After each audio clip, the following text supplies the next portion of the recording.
Picture this, okay. A 35-year-old woman just vanishes into thin air, and behind her, she leaves this perfectly made bed, a pair of hair straighteners that are conspicuously missing, unwashed dishes soaking in the sink, and an electronic trail that just suddenly stops. Yeah, just completely cuts off. Right. It's like she just evaporated mid-sentence. I No. mean, we live in an era where your phone tracks, your heartbeat and every coffee you buy, so it's almost impossible to truly disappear.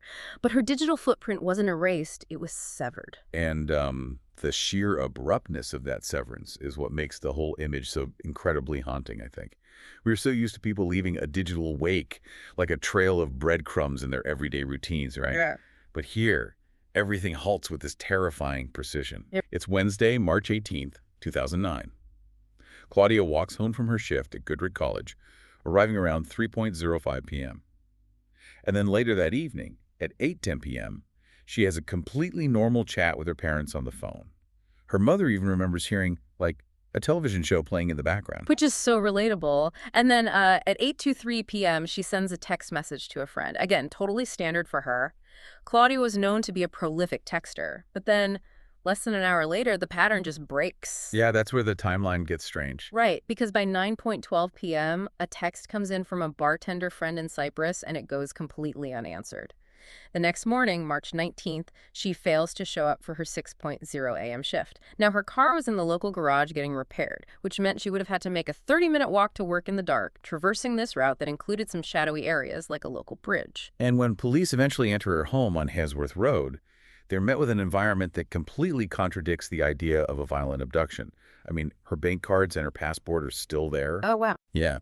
Her rucksack, which she used for work, is missing, along with her Chef Whites. But crucially, her bed is made.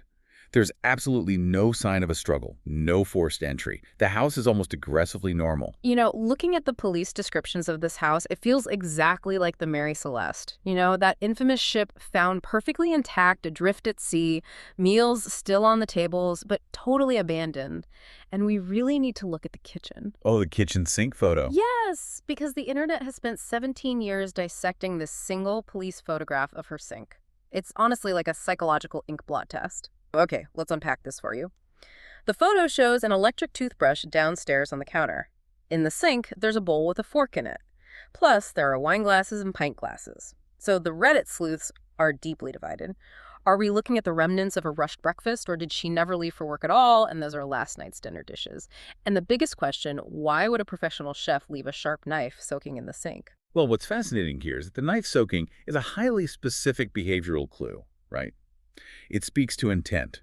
You don't leave a sharp knife submerged in soapy water if you're done cleaning up. You leave it there when you intend to come right back to it. Oh, that makes so much sense. Yeah.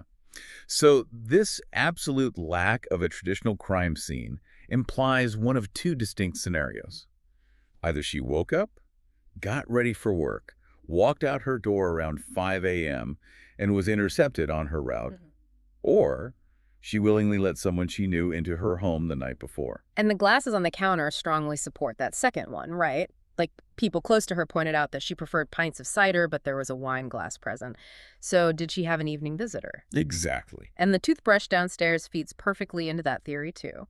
Some people brush their teeth downstairs when they're rushing out the door for work, sure. But others argue she was interrupted while getting ready for bed the night before, walked downstairs with the toothbrush in hand, and left it by the sink when she opened the front door to someone she recognized. Right. And the forensics of her cell phone provide probably the most chilling piece of the puzzle here, and it directly challenges the idea of a random morning abduction. Her phone didn't just run out of battery. Wait, it didn't? No. When a phone battery dies, it simply stops communicating, and the network notices it's gone after a while. But when a phone is manually powered down, its operating system executes a specific sequence. It sends a final deregistration message to the nearest cell tower. It's like a handshake that says, I am deliberately disconnecting now. Wow. And detectives found that exact deregistration ping log at 12:10 p.m. on March 19th. That is hours after she was supposed to be at work. So whoever took her, or whatever happened to her, the phone remained active and in the area until exactly 10 past noon the following day. That's terrifying. It really is. And because the inside of the house yielded no physical crime scene, investigators were forced to look outside the walls, which led them to a series of shadowy figures captured on CCTV. And the footage is maddeningly vague, but highly suspicious. Very suspicious. At 7:15 p.m. on the night of March 18th, a man in dark clothes enters the alley behind Claudia's house. He disappears from view for about a minute, then reappears with what looks like a bag over his shoulder. And what's really telling is his body language. When a man walks past on the street, the figure in the alley abruptly stops, just waiting in the shadows until the coast is clear. Yeah, and a remarkably similar figure is seen again at 5 a.m. the next morning. Plus, there's footage at 5:42 a.m. of a light-colored Ford Focus driving past her home and braking suddenly. Why hit the brakes there? Did they pick someone up? Right, why stop there? And add to that, a witness sighting at 5:35 a.m. on the bridge along her walking route. They saw a man in a black hoodie, smoking a cigarette with his left hand, arguing with a woman. So it's this cluster of suspicious activity right in the window of her disappearance. But because none of these shadowy figures could be immediately identified, the investigation just hit a wall. And this is where I have a real problem with how the police handled the next phase. When the local clues dried up, they publicly theorized that Claudia had a, quote, secret double life. Right, the 40 lovers theory. Yes, they claimed she had up to 40 secret lovers, many of them older married men. Here's where it gets really interesting, but also incredibly frustrating for you as a listener. Isn't this just classic victim blaming? Instead of tracking down the guy in the CCTV footage, the narrative suddenly shifted to judging a 35-year-old single woman's dating life.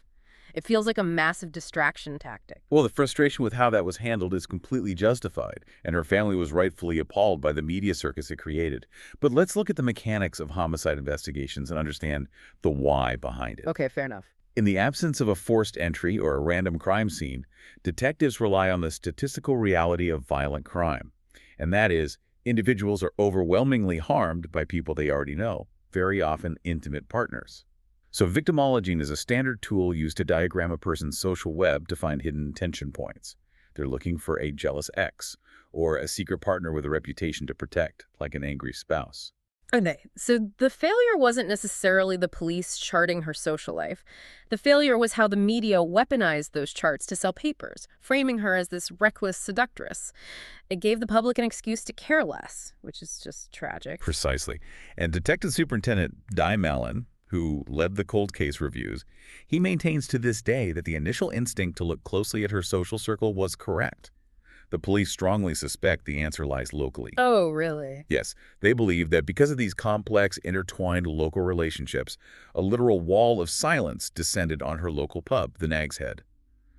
In tight-knit communities, self-preservation often outweighs justice. People in that pub know what happened, but they are protecting each other or themselves. Wow. And when a local community closes ranks like that, it naturally forces an investigation to look outward for anomalies, right? When local suspects yield nothing, you start looking for predators passing through. So the investigation cast this massive net, looking first at Cyprus. Remember that unanswered text at 9:01 p.m.? Yes, the holiday connection. Exactly. Police sent a team to the island where she frequently holidayed to see if she had voluntarily fled to start a new life. But without her passport, that lead just evaporated. So they brought the focus back to the UK, which eventually led to the massive 2021 police search of the Sand Hutton gravel pits, which is about 8 miles outside of York. They literally drained a lake and scoured woodland for weeks based on new intelligence, but found nothing substantial. But that geographic widening of the case brought up a terrifying alternative to the local secret theory, and that is the possibility of the convicted serial killer, Christopher Halliwell. Oh, the killer cabbie. Right. Halliwell is often referred to in the press as the killer cabbie, Yeah. and the overlaps here are undeniably chilling. Halliwell murdered a young woman named Sienna O'Callahan on March 19, 2011. That is exactly 2 years to the day after Claudia's phone was turned off. Wait, really? The exact same day? Yes. Plus, his father lived just an hour from York, giving him a geographic link. He was exactly the height described by the witnesses on the bridge. And crucially, he was a left-handed smoker. That is such a highly specific detail, because forensic teams actually found an Embassy Regal cigarette butt in Claudia's car, and the DNA profile indicated it was smoked by a left-handed male. You look at those details, the date, the height, the left-handed smoking, the proximity, and it feels like the puzzle pieces are finally snapping together. So, what does this all mean? Are we looking at a tightly kept local secret, or did Claudia cross paths with a wandering serial predator? Well, this is where we have to be careful, because the human brain is hardwired to want those puzzle pieces to fit perfectly. It's a psychological phenomenon called apophenia, or pattern matching bias. If we connect this to the bigger picture, it's easy to fall into pattern matching bias with serial killers. We find comfort in order, even dark order. A monster from out of town is easier to swallow than a neighbor who pours your pint. That's a really good point. The dates and the cigarette are incredibly eerie, but investigators have to weigh the totality of the evidence. Statistical probability, combined with a delayed turning off of the phone at 12:10 p.m., still points aggressively away from a random serial killer. Right, because a random serial killer usually operates in a blitz attack. They don't linger. Exactly that. The undisturbed house, the locked door, the made bed, and most importantly, that manual phone deregistration ping hours later. Mhm. All of it implies someone who knew her routine perfectly. It implies someone who had a specific reason to silence her and then took the deliberate time to cover their tracks locally without drawing attention. Which is so unsettling. And, while the police were chasing these ghosts from the local pubs in York to the beaches of Cyprus to the specter of a serial killer, Claudia's family was fighting a completely different nightmare in the real world, a deeply bureaucratic one. Oh, the legal side of things. Yeah. When someone disappears, everyone focuses on the emotional trauma. But what we rarely talk about is the administrative paralysis that follows. It's like watching your house flood from the outside, but you are legally forbidden from turning off the water main. That is a perfect analogy. Because Claudia was missing, but not legally declared dead, her family had zero legal authority over her life. Before 2019, families in England and Wales could only take over the financial affairs of a missing person if they formally signed a document declaring them dead. Imagine the psychological toll of that. Forcing a family who is desperately holding out hope to legally declare their daughter dead just so they can stop the house from being repossessed. They couldn't suspend her direct debits. They couldn't manage her mortgage, protect her assets. Her bank accounts were just draining. Bills were piling up, and they were completely locked out. It is a cruel legal limbo. Oh. And that is where Claudia's father, Peter Lawrence, really stepped in. He was a solicitor himself, so he understood the machinery of the law. He began a tireless, decade-long campaign for the rights of families of missing persons. And against all odds, navigating his own profound grief and the relentless media spotlight, his advocacy led directly to the creation of the Guardianship Missing Persons Act 2017. Which is widely known as Claudia's Law. It finally came into full effect in July 2019. It created a completely new legal framework, allowing families to apply to become a guardian of their missing loved one's affairs after a 90-day waiting period without having to declare them deceased. It's just an incredible legacy. It really is. He was awarded an OBE in 2018 for his work. But the human toll of this story is just devastating because Peter Lawrence passed away in 2021 at the age of 74. He fought the system, he changed British law to protect thousands of other families, but he died never knowing what happened to his own daughter. It's a profound example of how tragedy forces societal change. Claudia's disappearance didn't just generate headlines and true crime theories. It actively rewrote British law to provide a vital measure of mercy for other families suffering from ambiguous loss. Yeah, ambiguous loss is exactly what it is. And you would think that after a law was passed, after her father passed away, and after 16 years had gone by, the physical trail would be completely dead. A cold case, gathering dust. But just months ago, around the turn of 2024 into 2025, this story took its most chilling turn yet. The investigation basically woke up. Yeah. Detail this for us because it's insane. So a journalist named Tom McDermott launched a podcast called Answers for Claudia. He spent time immersing himself in Claudia's old friendship circles, really trying to shake the trees in York. And he teamed up with Claudia's mother, Joan, who is now 81 years old and fiercely refusing to give up the search. Right, and in one of the episodes, they uncovered a new lead. A man came forward with a sighting of Claudia on the day she vanished, March 18th, specifically noting she was wearing a distinct leather jacket. So Joan and Tom go into Claudia's home, which Joan has meticulously kept as a sort of time capsule all these years, to check her wardrobe for similar jackets to verify the witness description. And while they were looking through the closet, they noticed a hidden loft space above the wardrobe that hadn't been thoroughly searched by the original investigation teams. Okay, wait, hold on. Yeah. Who breaks into one of the most famous missing persons houses in the UK 16 years after the fact? Because that's what happened. Yeah, right. Exactly. The discovery of that loft is where this case turns from a historical mystery into an active, breathing cover-up. Shortly after recording the episode about the wardrobe in the hidden loft, Claudia's house was broken into and disturbed. Not just once, but twice. Joan reported that clothes were suddenly missing from the wardrobe, and the loft space had clearly been accessed. Just think about the sheer audacity of that. Imagine you have successfully hidden a horrific crime for 16 years. What would possess you to risk everything by returning to that house just to steal clothes and rummage through a loft? The only logical answer is absolute panic. This raises an important question, and it strongly implies a very specific set of circumstances. If someone is returning to the scene now, first, it means the perpetrator is undeniably still local. Second, they're actively listening to the media, specifically this new podcast. Right. When they heard Joan and the journalist talking about examining the wardrobe and discovering the loft, they realized a piece of evidence they left behind 16 years ago was about to be found. They panicked when they realized it was being examined and felt compelled to risk their freedom to get back inside and remove it. Which completely revives the theory that the answer has been right under the community's nose the entire time. It wasn't a roaming serial killer. The killer is still watching. And North Yorkshire police have publicly stated they're aware of these recent disturbances. The implication is just staggering. It shows that the physical echoes of our lives are remarkably persistent. Like we discussed at the start, a digital footprint can be severed with the push of a button at 12:10 p.m. But the physical things, a bowl left in a sink, an electric toothbrush on a counter, a hidden leather jacket in a loft, those physical realities can anchor a mystery to a specific place and haunt a community for decades. So to recap the journey for you, we are looking at a beloved chef who vanished between a phone call and a morning shift.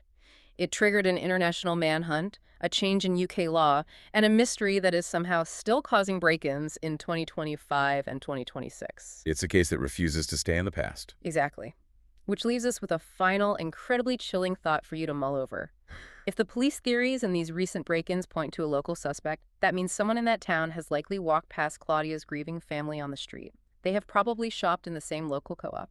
They have kept a horrific, flawless secret every single day for over 60 several days. Wow, when you put it like that. Yeah.